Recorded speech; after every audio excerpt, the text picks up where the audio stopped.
Hi everyone, welcome back to another video from Crypto Basics.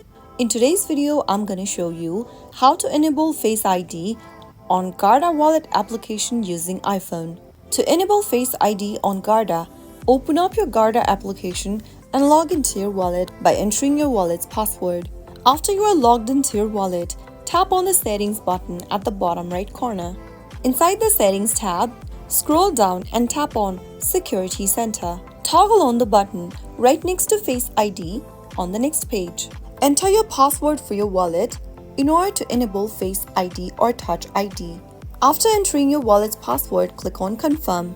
And now, Face ID will be activated on your iOS device for Guarda Wallet. Once enabled this setting, your iPhone will prompt you to authenticate using Face ID. Once done, you will be able to log into Guarda Wallet app using your Face ID from now onwards. So that's how it's easily done.